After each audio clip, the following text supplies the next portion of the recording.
As Christ was carrying his cross to redeem the world, he was met with a woman who had sympathy for him and washed his face. And she received on that cloth a miraculous image, the Veronica veil, which has been revered in the church for centuries, millennia. And according to tradition, it was a woman named Veronica. And today I'm going to share Saint Veronica in 9 points. Obviously a little bit controversial as to whether she existed or not and whether her name actually was Veronica. We'll look into the etymology of her name and whether or not it's related to vera icona, a true image.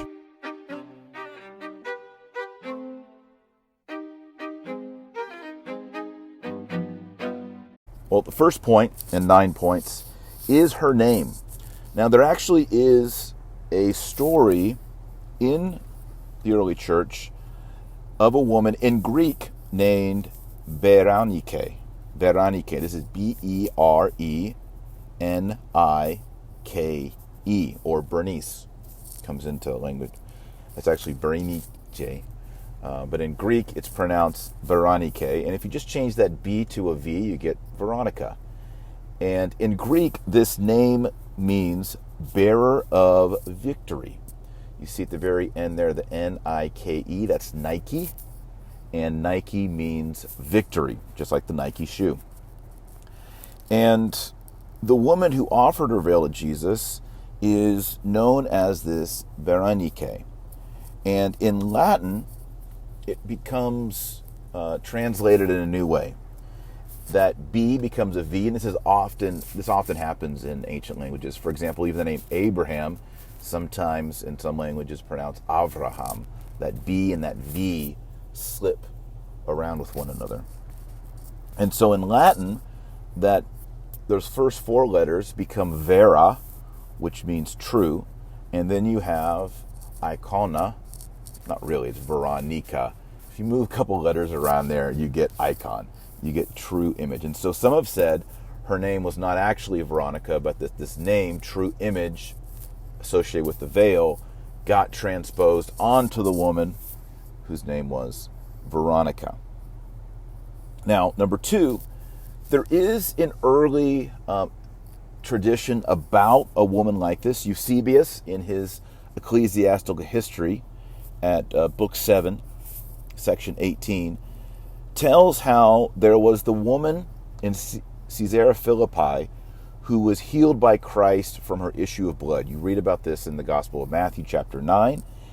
And legend gives this woman the name Berenike. So this is the same woman. Now, Eusebius does not associate the woman with the woman who wipes the face of Jesus. Instead, he says that this woman, Berenike, who was healed, by the way, he doesn't actually give the word Berenike, it becomes associated with her, but this woman is associated with a true image of Jesus. Not a veil, but a statue. And here's what Eusebius says. For there stands upon an elevated stone by the gates of her house a bronze image of a woman kneeling with her hand stretched out as if she were praying. Opposite this, there's another image of an upright man made of the same material, that's bronze, clothed decently in a double cloak, and extending his hand toward the woman. At his feet, beside the statue, is a certain strange plant which climbs up to the hem of the brazen cloak and is a remedy for all kinds of diseases. So Eusebius states that this woman who was healed of the issue of blood in Matthew 9 created a statue, perhaps the first statue, the first image in all of history of Jesus. And it's a testimony to her healing, with her kneeling down, reaching up, and then Jesus healing her of the issue of blood. Now, over time, this woman was identified as Berenike, or Berenike in Greek. And her name appears in the Acts of Pilate, which is an apocryphal book. It never made it in the Bible. There's problems with it. Probably, it may go back to the 300s, so it's an early work. But this woman is associated with Berenike. And so With Eusebius, and then later with the Acts of Pilate, there is this association with the woman who's healed by Jesus and an image. Now, in the West, that gets a little bit more confusing. In the West, this is point 3, there are 2 miraculous images of Jesus. The first is the image of Edessa. And the belief in the existence of an authentic image of Christ was related to this story of King Abgar of Edessa. He had a disease, and Jude, St. Jude the Apostle, or another Jude, maybe one of the 70, takes an image of Jesus and brings it to Edessa, and King Abgar is healed. And this is the, I think I'm saying it correctly, the Mandilion in the Eastern Church. It looks very similar to the Veronica veil. Meanwhile, in the West, there is this true image, this Vera icon, and it's associated with the woman at the Passion. Most importantly, it is enshrined in the Stations of the Cross, a tradition that goes back to Jerusalem.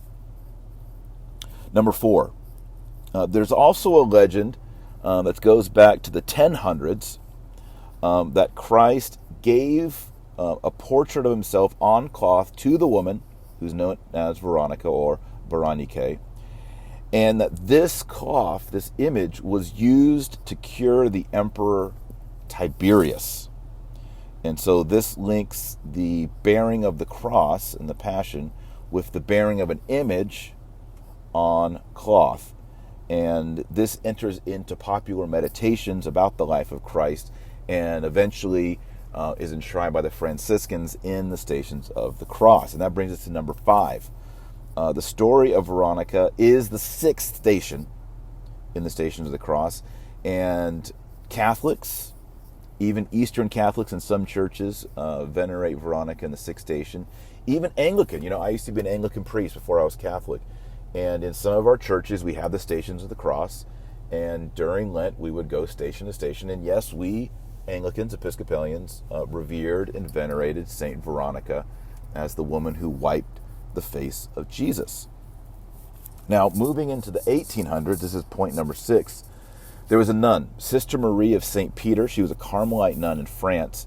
And in 1844, Sister Marie reported in a vision that she saw St. Veronica wiping away the spit in the mud from the face of Jesus with her veil on the way to Golgotha.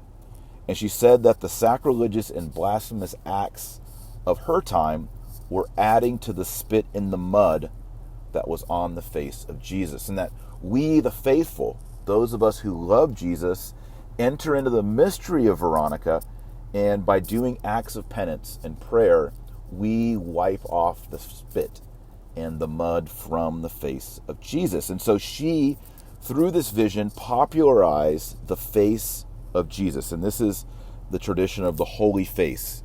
And it's a devotion of reparation to Jesus and seeing all the blasphemies, especially in the 1800s and all the revolutions there and loss of the papal states, all the blasphemies against Christ and the church, that we, the faithful, come like Veronica and wipe that away. And what are we rewarded with? The face of Jesus. Now, the point number 7 brings us to 1885, and Pope Leo XIII, one of my favorite popes, he approved the devotion to the Holy Face. And number 8, this continues in private revelation. There's a work called The Poem of the Man God. I don't really know where I stand on this. I'm usually very skeptical when it comes to private revelations. But in this Italian work by the mystic Maria Valtorta, she depicts Veronica as Nike. That's the Greek name, Nike, named after the goddess of victory, who offered a linen cloth to the face of Christ.